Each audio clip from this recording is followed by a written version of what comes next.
আসসালামু আলাইকুম। শিমু কিচেনে সবাইকে স্বাগত জানাচ্ছি। এই গরমে আমাদের কিন্তু অনেকটা ক্লান্তিও লাগে তেমন কিন্তু গরমে আমাদের শরীরে পানির অনেকটা ঘাটতি দেখা দেয়। আর গরমে ক্লান্তি দূর করতে ভিটামিন সি কিন্তু কোনো তুলনা নেই। আর ভিটামিন সি কিন্তু আমরা লেবু, আম, টক জাতীয় ফল থেকে পেয়ে থাকি। তাই আমি আজকে আপনাদের একটু আম দিয়ে একটু ভিন্ন ধরনের শরবত তৈরি করে দেখাবো।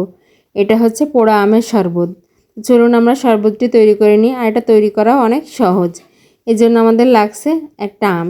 এই আমটা আমি ডিপ ফ্রিজে রেখে দিয়েছিলাম। সেই আমটা আমি এখানে নিয়েছি, বের করে ঠান্ডায় বরফটা কাটিয়ে নিয়েছি পানিতে ভিজিয়ে। তারপরে আমটা যখন নর্মাল টেম্পারেচারে এসছে তখন আমটা আমি চুলায় পোড়াবো। আমি এখানে গ্যাসের চুলায় পোড়াচ্ছি, আপনারা চাইলে খড়ি মাটির চুলায় পোড়াতে পারেন। আমি চুলার আঁচটা একদম লোতে করে দিয়ে আমটা এপিট এপিট দুটো সাইডে ভালোভাবে ঘুরিয়ে দিচ্ছি। আমি আপনাদের চুলার আঁচটা দেখিয়ে দিচ্ছি, দেখুন একদম লোতে রয়েছে। দুই পাশে ভালোভাবে ঘুরিয়ে আমটাকে পুড়িয়ে নেব। আমার আমটা পোড়ানো হয়ে গেছে। এবার এটাকে আমি ঠান্ডা করে নিয়েছিলাম। এবার আমের খোসাটা আমি ভালোভাবে পরিষ্কার করে নিচ্ছি। আপনারা চাইলে হাত দিয়ে অথবা ছুরির সাহায্যেও আমের খোসাটা পরিষ্কার করে নিতে পারেন। আমার আমের খোসাটা পরিষ্কার করা হয়ে গেছে। এবার একটা ছুরির সাহায্যে আমি আমটা ভালোভাবে কেটে নিচ্ছি। আপনাদের কেটে দেখিয়ে দিচ্ছি আমটা ঠিক কতটা ভালোভাবে সেদ্ধ হয়েছে। আমি ছুরির সাহায্যে ভালোভাবে আমটা কেটে নিয়েছি।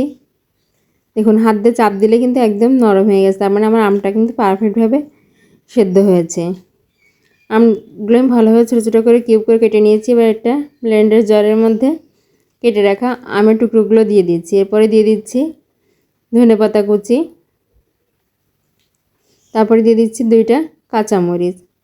এখানে ঝালটা একটু পরিমাণ মতো দেবেন।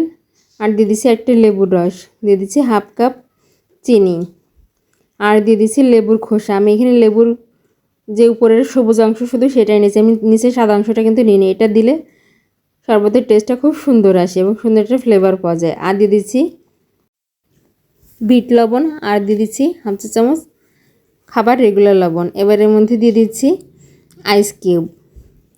আমি বরফ কুচি দিয়ে এবার দিয়ে দিচ্ছি একদম ঠান্ডা বরফ পানি। এবার সমস্ত উপকরণ ভালোভাবে মিক্স করে নেব। প্রথমে অল্প পানি দিয়ে এটাকে একদম ঘন করে ব্লেন্ড করে নেব। দেখুন আমার ব্লেন্ড করা হয়ে গেছে। এবার এর মধ্যে আমি পানি দিয়ে এটাকে মাঝারি ঘন করে নেব। আপনারা যদি পাতলা খেতে চান তাহলে পাতলা করে তৈরি করতে পারেন। আমার জুসটা রেডি হয়ে গেছে। এবার এটা আমি পরিবেশন করে নিচ্ছি। দেখুন আমি জুসটা খুব বেশি ঘনও রাখিনি, আবার একেবারে পাতলাও করে নিই। তবে আপনারা চাইলে পাতলা করে এটা তৈরি করতে পারেন। আপনাদের টেস্ট অনুযায়ী ঘন বা পাতলা করে নেবেন। আমার জুসটা রেডি হয়ে গেছে, আমি পরিবেশন করে নিয়েছি। আশা করছি আজকের এই পোড়া আমের শরবতের রেসিপিটি সবার খুব ভালো লেগেছে।